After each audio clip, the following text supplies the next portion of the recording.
I think just one of the things his approach has been more so of like throwing the baby out with the bathwater, right? There's I like that. obviously It's basically you like the visual, like no, no, like no. throw them out. And it's not that I like to throw babies.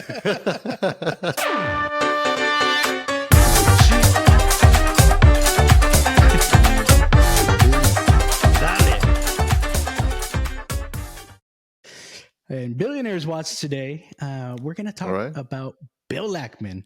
Hell is coming. Interesting.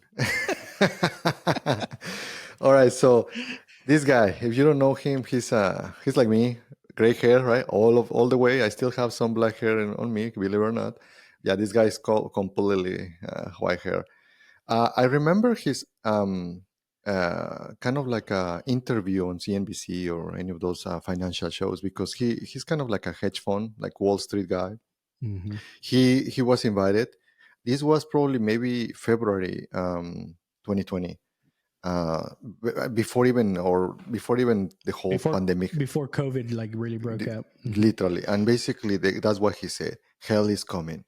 And basically, his premise, he was able to kind of predict, I guess, that the market crash for COVID.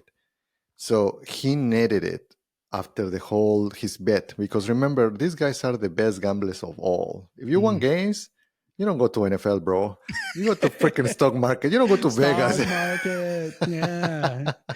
That's where Big men are bets. made. Wall Street bets, right? WSB. Oh, you never watched the show from the Wolf of Wall Street? No, Wolf, yeah, Wolf. Yeah, exactly. That's the reason. Oh, One of us. that guy is one of those guys. So it's one of those guys, right? It's a hedge fund manager, and he made it 2 billions. I don't know how much money he made because right now his net worth is 4 billions. Mm-hmm. So, but why you want to bring this guy up this time? Well, so we're just so of course we're just interested in the stories of these billionaires and maybe a little bit about how they make their money. But this guy has an interesting cross section with some of the topics that we tend to talk about. Is some of the right Latino stuff, and we mentioned DEI earlier, but this guy is actually a little bit against DEI and diversity, equity, inclusion. But it's kind of weird because in a way, I hate inclusion. Why we hate inclusion? screw equality. It's like what the thing is, in a way, he's for that stuff, right? But I think the way he sees it maybe is that it's gone overboard, or like it's not being applied fairly. Like he wants things to be fairly done, and so what he's done is he's gone against a lot of the DEI stuff, and maybe it's just because the DEI itself has been politicized. And his buddies are of a certain mindset, and he just wants to be kind of cool. And now it's kind of cool to be anti-woke in some ways, and I think he's fallen into that, even though, his initial stuff is like, I just want things to be fair for everybody, which I get that. But some of the stuff with equity kind of tries to balance some things because people aren't born into fair situations to start with. So being fair or equal is not the same as being equitable.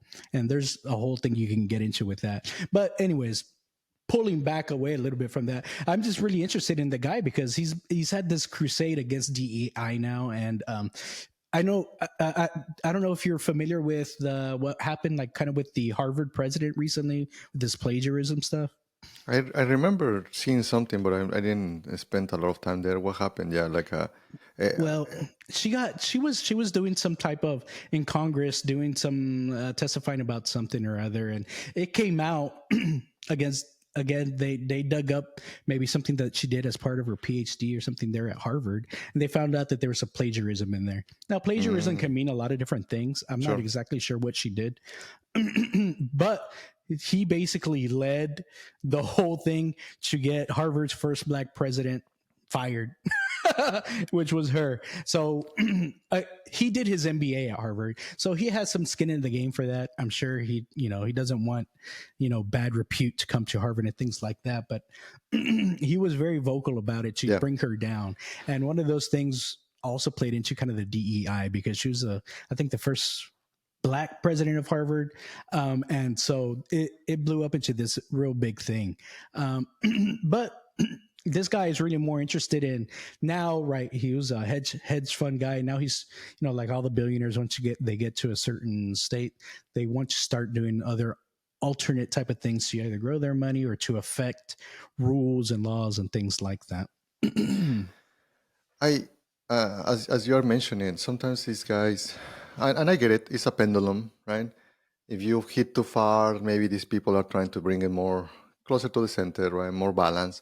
And unfortunately, maybe he's taking it kind of too far, right? On the other side, when maybe he doesn't mean it. I don't know, right? Obviously, we don't truly know their motivations. We just see kind of their actions. And but yeah, it's always interesting to see from their perspective too, right? What is what it matters to them, because it's not about the money right now. It's about maybe he thinks that it might be social justice, and from his point of view, or maybe it's just views. Which, well, this is what America is for. Meaning, it's like free speech. Maybe he's okay. I mean, if I'm not in his camp, right? But I think that that's kind of what it makes this country so nice and beautiful, right? Which is basically able to have a freedom of speech. Yeah, for sure. I think just one of the things his approach has been more so of like throwing the baby out with the bathwater, right? There's I like obviously that. you like the visual, like No. throw them out. It's not that I like to throw babies. Football, like a football. No, but I think that actually pictures literally what this guy is doing. It's like dude. It has been so hard just to get the pendulum a little bit in the other way, and now this guy is trying to bring it back like how it was before, right? Which it will not happen, right? I think that's the reality, but I think that the reality is that maybe it will swing in the middle. But yes, that picture, because I think that the same guy has been doing statements against LGBT community. Like I can see the pattern where anything that is kind of in the other side, this guy is literally trying to push it in the other side, right? So, yeah. Maybe he's just an anti kind of person. So like whatever everyone say, I want to do the opposite. I don't know.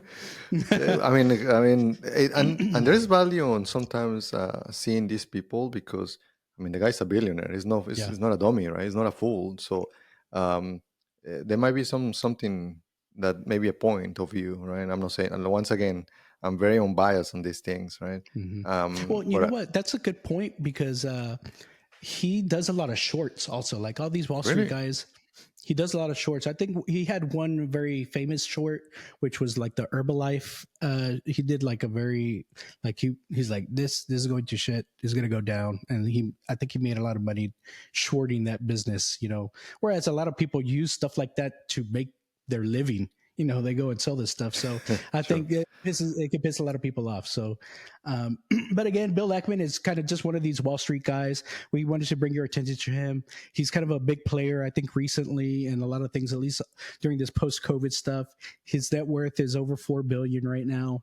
And someone to keep an eye on, see what he's got going on next for him, just because you never know. And we need more Hispanic billionaires, though, for sure. We need more Hispanic billionaires. Okay, Ramirez, need to be the next one. It's up to us. So you know what? Let's leave it at that. You know what? If you like our content, be sure to like, subscribe, and comment.